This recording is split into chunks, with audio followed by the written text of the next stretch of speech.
y directamente vamos a este segmento de la consulta porque tenemos a nuestra abogada de la casa, Nitzia Góndola, ya se encuentra con nosotros aquí en los estudios y va a compartirnos, antes de hablar acerca de el régimen de visita, la reglamentación de visita, pues nosotros queremos iniciar haciéndole la pregunta obligada, sobre todo acerca de este caso tan polémico a nivel internacional sobre el concierto de Coldplay y esta relación extramarital que se dio a notar a nivel de todo el mundo y sobre todo que ha hecho tantas polémicas en torno a su situación laboral, sentimental, personal y económica y sus implicaciones. Nitzia, pues te damos la bienvenida abordándote con esta pregunta acerca de qué implicaciones legales pudiera, pues, digamos, derramarse de esta situación extramarital que salió a la luz pública a través de este concierto de Coldplay. Exacto, muy buenos días ante todos,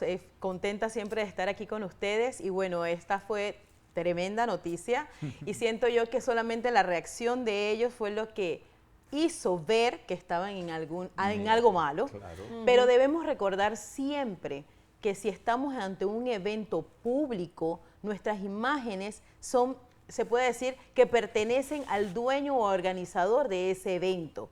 Si estamos en un lugar público, no hay un derecho a la imagen, no hay un derecho a la intimidad que tú puedas proteger. Así es que las personas tienen que cuidarse muy bien de los lugares que escogen para llevar esas relaciones. Sí, de manera pública no se puede hacer, no puedes reclamar nada ahora. O sea, yo creo que además al nivel en el que estaba un CEO, creo que fue demasiado arriesgado de su parte, aunque ellos estaban como en una esquina oscura, o sea, yo lo veía... Tuvieron muy mala suerte, eso de tener muy mala suerte. Sí, o estar muy acurrucados, ellos estaban hasta, de lo abrazados que estaban, hasta estaban doblemente agarrados de la mano, pero bueno... Sí. Eso me pareció muy particular, dice, porque cuando salió este escándalo, y hoy nos compete hablar del régimen de visita, lo primero que salió también es que, además de que estaban casados, obviamente, tenían hijos. Y eso pues también tiene esa repercusión tipo, bueno, estamos viendo también la implicación, ya mencionó el tema de la imagen que me parece fundamental. Luego también sale una parte en donde los revocan a ambos de la organización, los separan y eso económicamente... Pero ahora viene esa parte legal interesante en el caso tal de que ya está la infidelidad comprobada, porque eso es un caso, me imagino, o un causal de pues, separación.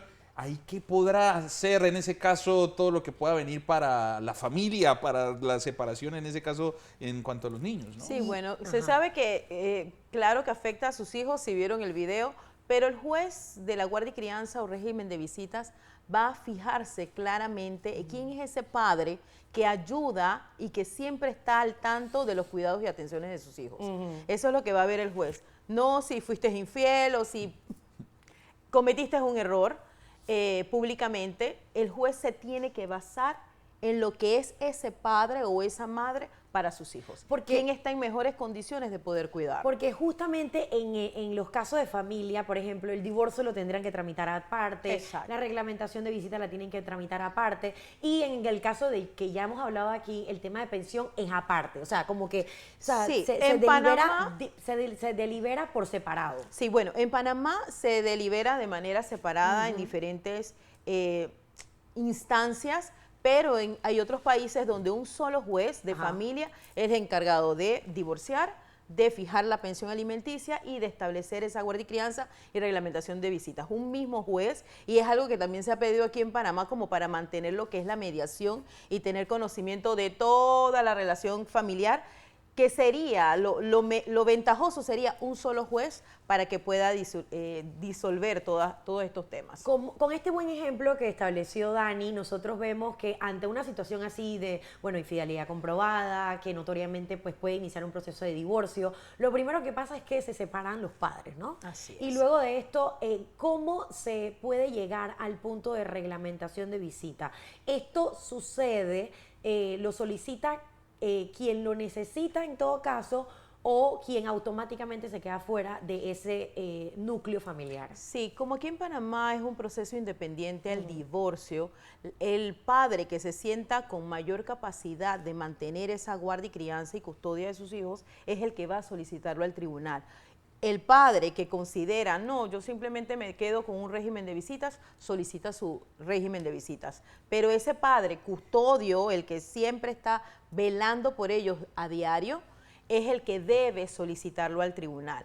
Y recordemos siempre que el derecho de reglamentación de visitas y de guardia y crianza es un derecho de los niños, no tanto de papá y mamá, sino que los niños siempre se deben mantener, se puede decir, en el mejor lugar y con la persona que siempre ha estado con ellos para todo. Porque puede ser que vivan con papá y mamá, pero papá simplemente sale a trabajar, y no lo ven todo el día, exacto. Y esta mamá es la que lleva a la escuela, es la que recoge, es la que estudia, o a la inversa, mamá es la que sale a trabajar, o a veces ni siquiera trabaja, pero no les o no presta atención al cuidado de sus hijos. Es que la vida, licenciada, en general es muy circunstancial. En un momento estás, en el momento no estás. A lo que me pregunto, la decisión, la determinación que toma el juez o lo que se depara, porque usted lo acaba de mencionar y lo ha repetido, el tema de quién está en condiciones, pero ¿esa decisión es reversible? ¿Puede cambiar? El proceso de guardia y crianza y reglamentación de visitas puede ser modificado en cualquier momento, siempre y cuando cambien las condiciones que se tomaron en cuenta para establecerla. Siempre se puede modificar en cualquier momento y también se escucha mucho a los niños. Esa es lo primordial que debe velar el juez, ya después que ellos tienen 7 años en adelante, son llamados al proceso a conversar con ellos, un conversatorio o a través de evaluaciones psicológicas para saber cuál es su parecer. No tanto para ponerlo en ese dilema de escoger o elegir a sus padres, sino saber cómo era esa relación. Cómo te llevas con papá, cómo te llevas con mamá y con quién te gustaría mantenerte. Siempre se les hace una pregunta, si estás en una isla solo, ¿a quién te gustaría llevarte a esa isla? Y ahí es el momento donde ellos dicen, la primera persona que yo me llevaría es a mi mamá. ¿Abuelos aplican o es también? A mi abuela, y en o el es caso, a mi tía. ¿El tutor legal en ese caso? Bueno, el Código de la Familia establece que al momento de darse la separación, uno de esos padres va a quedar con la custodia. El otro va a pasar a tener un régimen de visitas. Pero en casos de que alguno de los dos o los dos realicen actividades que puedan poner en riesgo la salud y desarrollo de los niños, se puede escoger hasta una tercera persona. Y ahí es donde entran los abuelos y los tíos. Nitzia, nosotros nos hemos basado en el caso de que estaban casados los padres. En el caso de que no estaban casados, que hay un gran porcentaje de personas que, bueno, tienen un hijo y normalmente no habían establecido una relación formal o no vivían juntos. No son cónyuges. Exacto, o que el niño no había convivido con ninguno de los dos como para tener ni siquiera la edad para elegir, ¿verdad? Entonces, en este caso, ¿cuál es el procedimiento? Ejemplo, la madre es la que por ende se queda con el niño porque está separada, pues vive pues con sus hijos o su hijo, y pues es la madre o el padre el que hace la petición de tener una reglamentación de visita. Y la otra pregunta, o sea, ¿cuál de los dos es el que lo hace? El procedimiento, ¿con quién lo inicia? Y la otra pregunta es, ¿está obligado a quien se le establece la reglamentación cumplirla? ¿O simplemente entra en un punto en el que, bueno, no te puedo obligar a ser padre o no te puedo obligar a ser madre en este caso? Sí, el código establece que quien pide esa guardia y crianza va a ser ese padre que siempre ha estado con los niños como de manera para formalizarlo y que a la vez se le establezca el régimen de visitas al otro padre, quien tiene a los niños en su custodia cuando se da esa separación. Esa es la manera ideal de iniciar el proceso de guarda como para formalizarlo. Sin embargo, no es necesariamente obligatorio que sea esa persona la que lo solicite. El padre no custodio o el que no está con los niños puede ir al tribunal y pedir su régimen de visitas. Y automáticamente se entiende que si tú pides régimen de visitas, tú estás cediéndole la guardia y crianza al otro padre. Y la ley no te obliga a ser papá. La ley no te obliga a ser mamá. Ese es un acto que tiene que ser de manera voluntaria. Pero si tú vas y exiges un régimen de visitas, lo lógico es que lo cumplas. Exactamente. Claro. Si no porque lo cumples, ya eso queda establecido en una resolución que es de entero cumplimiento para ambos. Mamá o papá, el que tenga la guardia y crianza, la obligación de entregar al niño y que se dé ese régimen de visitas, y el papá o mamá que tenga el régimen de visitas a cumplirlo, porque si lo pedí para no cumplirlo, entonces... Y si no lo cumplo, Exacto. o sea, ¿y qué por- condena Los recibo? padres custodios, padre o madre custodio, sí se puede decir que están realmente obligados a que se cumpla ese régimen de visitas. Porque si tú incumples y eres sancionada por desacato en reiteradas ocasiones, puedes llegar a perder esa guardia y crianza. Que ya es Y suficiente. el que no cumple, o sea, Y el que no cumple, bueno, no tiene nada que exigir. Simplemente hay niños que van creciendo poco a poco y dicen, no, pero es que mi papá apareció una vez al año.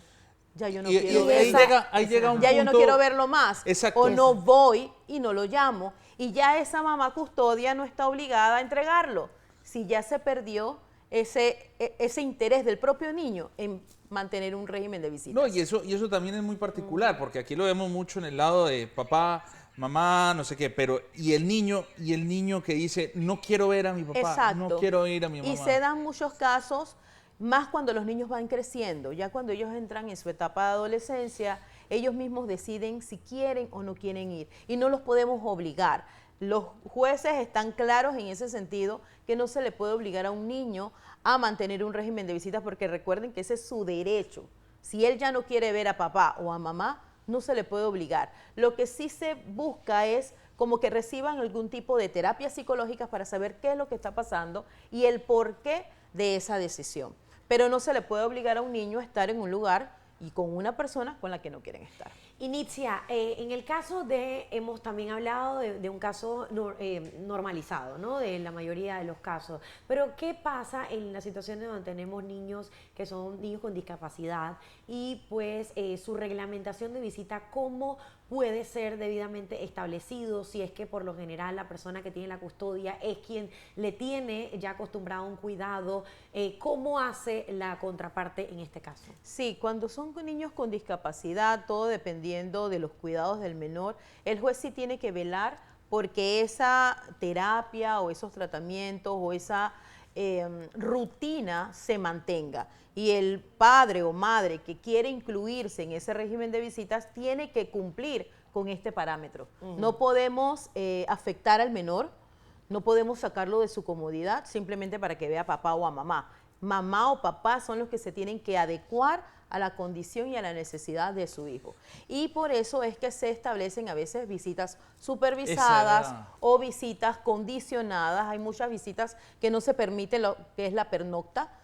Muchos creen que, así como la pensión alimenticia, que existe una tabla para fijar la pensión alimenticia por la cantidad de niños o el salario. No, el régimen de visitas es distinto en todos los casos.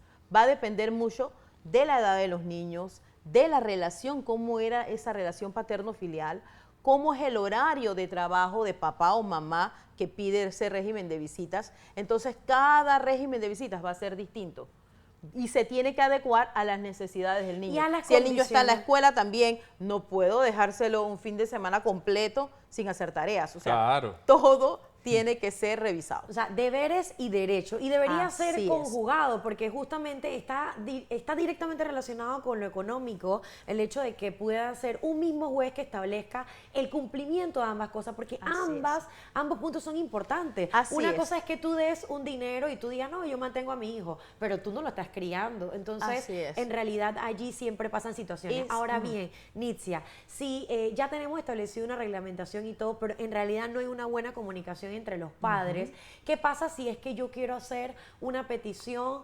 de o sea, sacar al niño del país? O sea, ¿dónde se solicita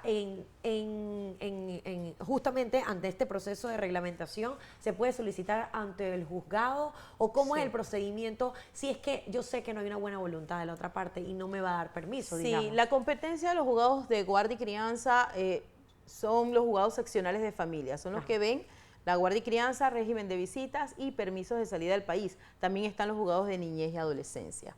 Para que el juzgado seccional de familia vea un permiso de salida, tiene que haber propiamente tal un proceso de guarda establecido. Sin embargo, en la jurisdicción de niñez y adolescencia no hay necesidad de ese proceso de guardia y crianza, simplemente vas y de manera directa pides el permiso de salida.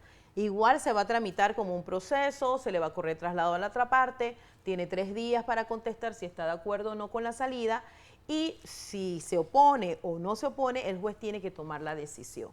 Todo siempre velando porque se dé una dirección completa, el lugar donde va a estar el niño, teléfonos y saber el día y hora en que sale, día y hora en que regresa a Panamá. Por lo general es de 1 semana, 2 semanas, dependiendo de lo que se solicite, y tienen que estar las pruebas del lugar donde va a estar el niño, porque el juez tiene que estar seguro que ese niño va a regresar el día y la hora que se señaló. El tema en es... coyunturas bastante amplias, Rudy. O sea, ver esa circunstancia de los viajes, de los permisos. Sí. Por eso lo primero que se busca es que exista una buena comunicación para no tener que llegar donde un extraño que disponga por ti, porque en realidad quienes son responsables de los niños es el padre y la madre. Así es, siempre se habla de si no hay un acuerdo entre padre y madre, es el juez entonces el que decide. Pero siempre se alienta a las partes a que se pueda llegar a ese acuerdo, porque es muy incómodo, tú sabiendo que no vas a poder cumplir por tu horario, que alguien te imponga un día y una hora, que tú sabes que tú, por el tranque, por el trabajo, por las 1000 excusas, no vas a poder cumplir. Entonces es mejor llevar una buena relación de padre y madre.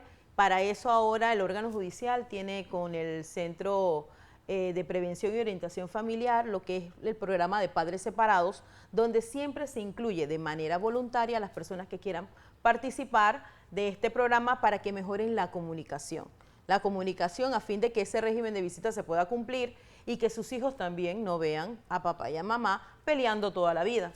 Porque si no, no va a funcionar el régimen de visitas. ¿Cuál es esta recomendación que tú pudieras brindar a una persona que en este momento se encuentra en esta situación complicada? La mayoría del tiempo hay como una resistencia a pues asistir a la ley o a involucrar a un juzgado en temas familiares, porque es bastante incómodo, se incomoda al niño, hay procedimientos, como dice Dani, pues engorrosos, de pues exámenes, pedir permiso a alguien externo que tenga que decidir, pero ¿qué recomendación tú le puedes dar si es que ante varios intentos pues no existe una buena comunicación y el afectado es el menor? Me ha encantado que has dicho muy claramente que la reglamentación de visita pues es un derecho del menor de edad, no del padre ni de la madre. Entonces, ¿cuáles son esos pasos que tú le puedes recomendar a las dos partes, en este caso, si se encuentran en una situación complicada como esta? Sí, lastimosamente en la actualidad las partes están más es por el ego,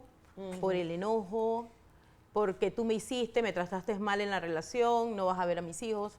Pero se les olvida, se les olvida a sus hijos. Sus hijos son los que están en medio, son los que tienen el derecho a ver a papá y a mamá, independientemente que se hayan divorciado.